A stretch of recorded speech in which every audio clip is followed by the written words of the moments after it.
बोलो सद्गुरु भगवान की जय। बंदम गुरुपद पद्म परागा सुरुचि सुभाष सरस अनुरागा। बंदम गुरुपद कंज कृपा सिंधु नररूप हरि महामोहतम पुंज जासु वचन रवि कर निकर। बोलो सद्गुरु भगवान की जय। मानव जीवन जिसमें मन की बहुत प्रधानता है और मनुष्य जीवन को मन प्रधान जीव भी बोलते हैं, जहां पर मन की अत्यंत अधिक महत्व है। वो बाह्य जगत हो या आंतरिक जगत हो, संसार की बात हो या अंतर जगत की बात हो, हर जगह मन की भूमिका महत्वपूर्ण है। और जब हम आध्यात्मिक जगत की बात जब हम करते हैं, साधना जगत की जब हम बात करते हैं, सुमिरन मनन और ध्यान की जब हम बात करते हैं, तो मन की भूमिका और गहरी हो जाती है।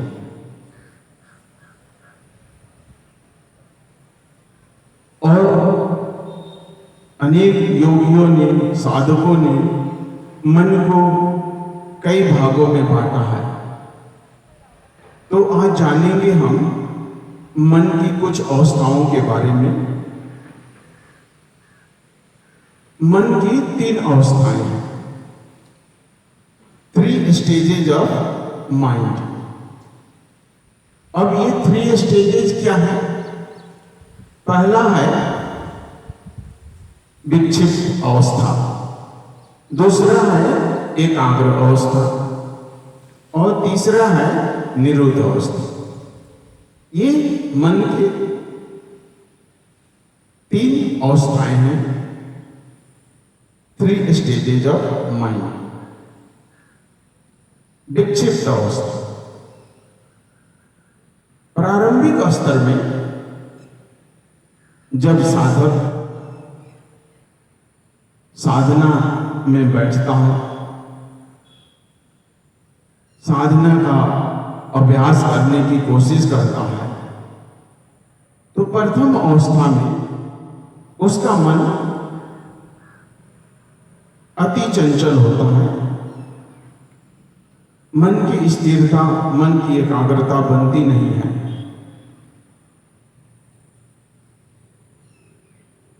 और जब मन की एकाग्रता बनती नहीं है, मन कहीं ठहरता नहीं है, तो उस अवस्था में मन में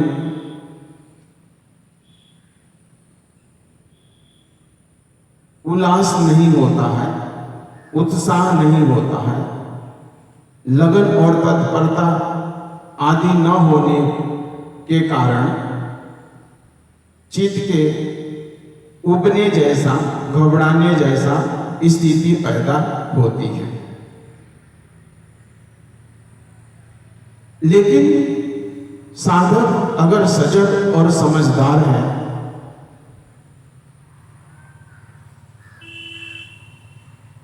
तो घबराहट होने पर भी, मन उबने पर भी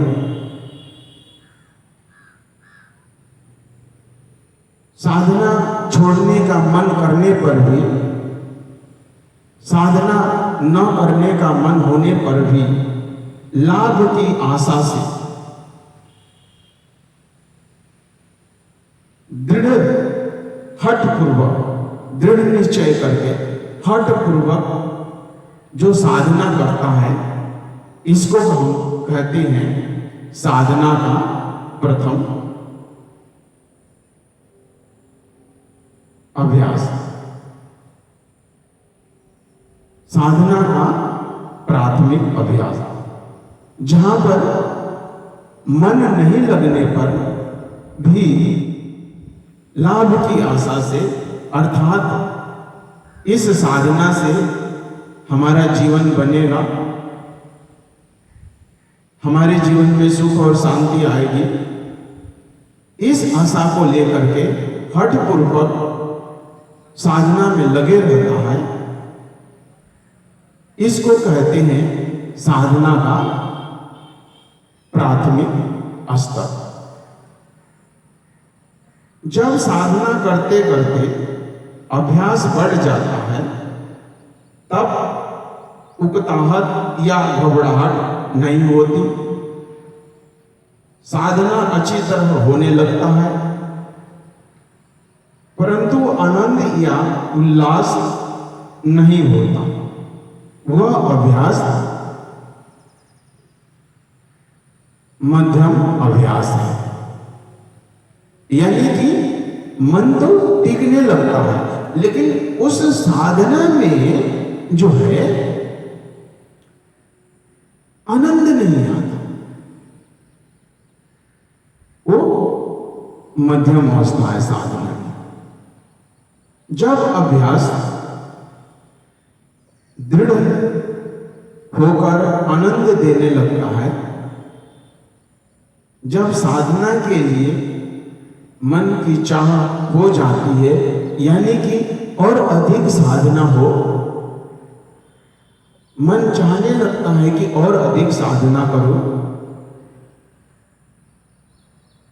और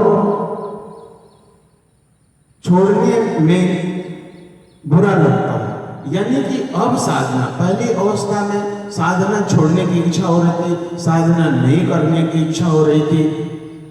अब ये जो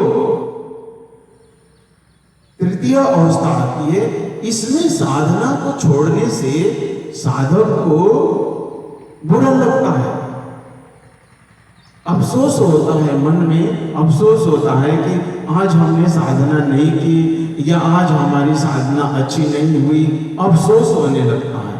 तो इस अभ्यास को हम उत्तम अभ्यास कहते हैं, जहां पर साधना न होने पर या साधना छूट जाने पर अफसोस होता है, इसको हम कहते हैं उत्तम अभ्यास।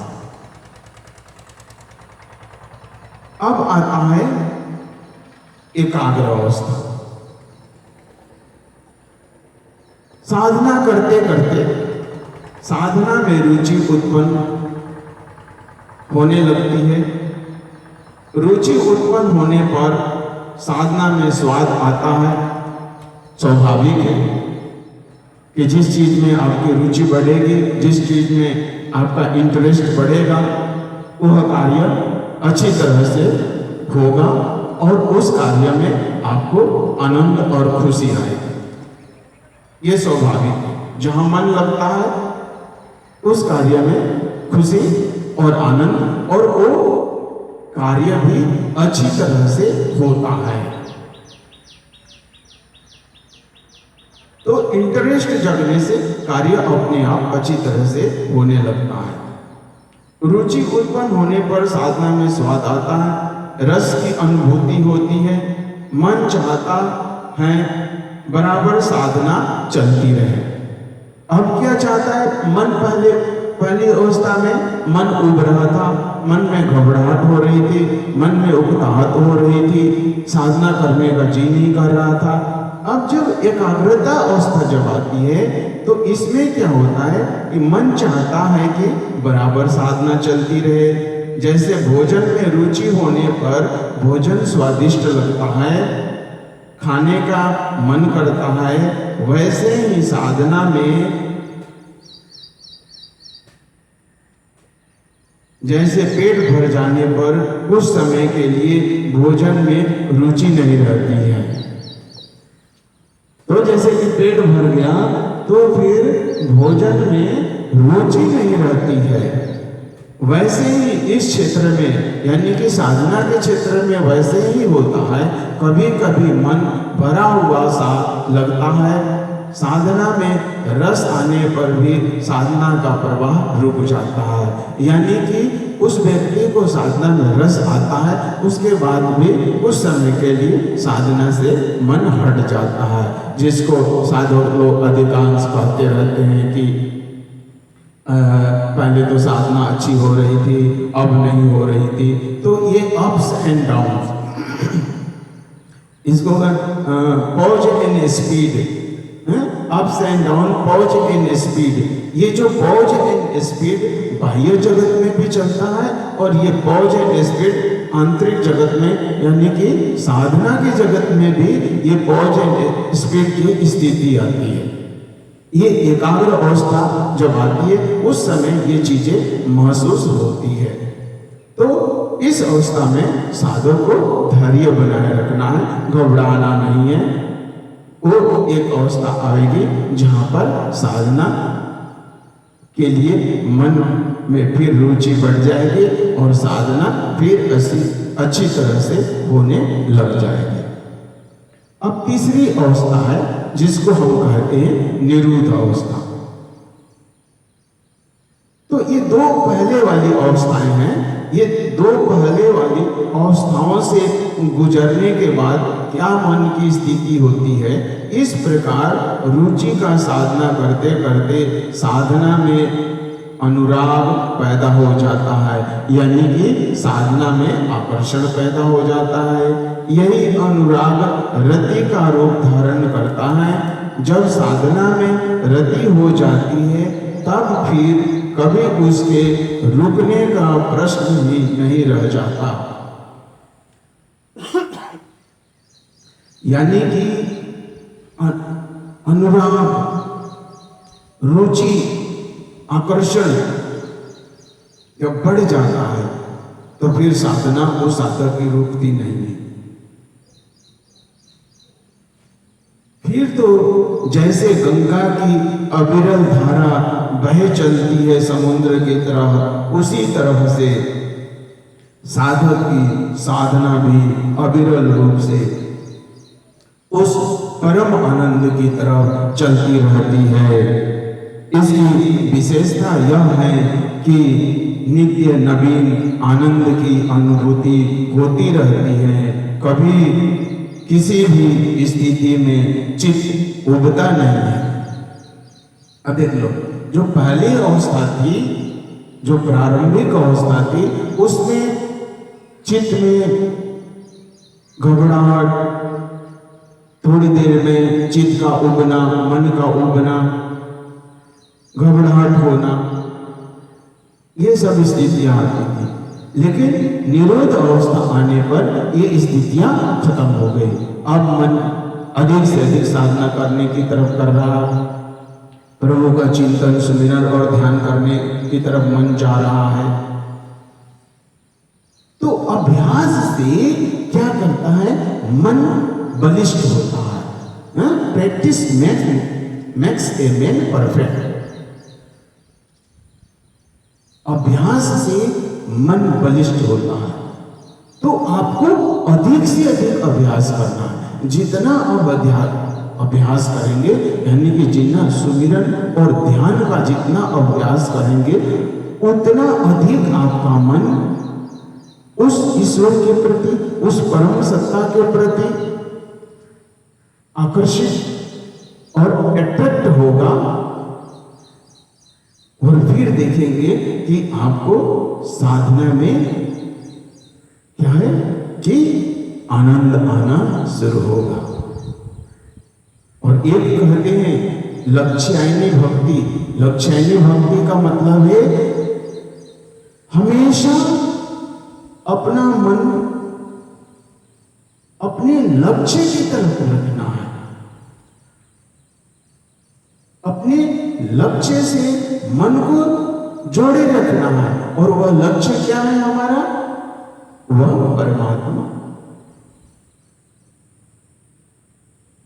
परमात्मा के आनंद की अनुभूति हमारा लक्ष्य है। परमात्मा से एकानुभूति और परमात्मा में विलय होना, ये लक्ष्य है। तो जीव का निजी रस जिस प्रकार उसे अविद्या की पकड़ में ले जाता है, निजी रस का मतलब है उसका निजी सोच, जिसमें कोई शास्त्र विज्ञान नहीं है, तो जीव का निजी रस उसे अविद्या की तरफ मतलब संसार की तरफ ले जाता है। उसी प्रकार जीव का परम रस वैसे ही उसे विराट असीम की दिशा में ले जाता है। वो कहते हैं ना, झांकी रही भावना जैसी, प्रभु मूरत देखी दीन तैसी। यानी कि अगर आप संसार के बारे में दिन भर चिंतन करते हैं तो आपका मन संसार की तरफ जाएगा, और आप ईश्वर का चिंतन निरंतर करते हैं, सतत करते हैं, उसको सतत अभ्यास, सतत सुमिरन। जब सतत सुमिरन आप ईश्वर का करते हैं तो आपका मन कहाँ जाएगा? परम रस की तरफ जाएगा, परमात्मा की तरफ जाएगा। तो अधिक से अधिक आप चिंतन करें, ये आपके चिंतन पर ही निर्भर है कि आप किस प्रकार का चिंतन करते हैं। तो अधिक से अधिक आप सुमिरन करें और ध्यान करें, और फिर देखेंगे ये ऑटोमेटिक है, ये मन का विज्ञान है। As you think, so you become। जैसा आप सोचेंगे वैसे ही बनेंगे। ये आध्यात्मिक जगत की बात मैं बोल रहा हूं। As you think, so you become। आप निरंतर सतत अभ्यास कर रहे हैं, सतत सुमिरन कर रहे हैं आप, तो आप देखेंगे कि इस सतत सुमिरन का परिणाम क्या होगा? आपका मन जो है किसी समय उब रहा था, घबरा रहा था, साधना से भाग रहा था, और सतत सुमिरन के बाद आप देखेंगे, नित्य सुमिरन के बाद देखेंगे, 2 समय आप निरंतर साधना, जो पहली अवस्था में मैंने कहा कि लाभ की आशा से मेरा जीवन सुंदर होगा आगे चल करके, इस आशा से हठ पूर्वक आप साधना पहली अवस्था में कीजिए, जिसको शाक्त साधना भी बोलते हैं। शाक्त साधना पहली जो साधना की अवस्था है वह है शाक्त अवस्था, जिसमें साधक को हठ पूर्वक मन नहीं लगने पर भी, मन नहीं करने पर भी हठ पूर्वक उसको साधना में लगे रहना चाहिए। और जब साधक हठ पूर्वक पहली अवस्था में साधना में लगे रहता है तो उसका परिणाम क्या होता है? उसका परिणाम होता है कि उसका मन जो है परमात्मा की तरफ आकर्षित हो जाता है, परमात्मा के प्रति उसके मन में आकर्षण जग जाता है, और जब आकर्षण जग जाता है तो फिर रस और आनंद की अनुभूति होने लगती है। इसीलिए इसको साधना कहा जाता है, यानी कि मन को साधना है, मन को ठीक करना है। मन जहां भाग रहा है अगर वही भागने आप देंगे, मन को खुला छोड़ देंगे तो पशु हो जाए। मन में पशुता है, इसलिए मन को कभी भी छोटा नहीं छोड़ना, उसको कोई साधना देनी है। और जब साधना आप देंगे तो एक दिन जो मन आपका भाग रहा था, आज एक ऐसा समय आएगा जो उसी कार्य में आपका मन जो है वो सहयोग करने लग जाएगा। मन आपको आपके उस कार्य में सहायता करने लग जाएगा। इसलिए प्रथम अवस्था है शाक्त अवस्था, उसके बाद वैष्णवी अवस्था आता है, उसके बाद शैव अवस्था आता है। इसकी चर्चा हम फिर कभी करेंगे। लेकिन मन को कभी भी छूटा नहीं छोड़ना है, क्योंकि ये पशु की तरह फिर हो जाएगा। इसको साध के रखना है और अभ्यास के द्वारा इसको बांधना है, और धीरे धीरे आप देखेंगे कि मन आपका जो दुश्मन आपका था वो मन आपका सबसे बड़ा मित्र हो गया और आपके कार्य में सहयोग करने लग जाएगा। बोलो सद्गुरु भगवान की जय। मंत्रमूलम गुरुवाक्यम पूजा मूलम गुरुपदम ध्यान मूलम आनंद मूर्ति मोक्ष मूलम गुरु कृपा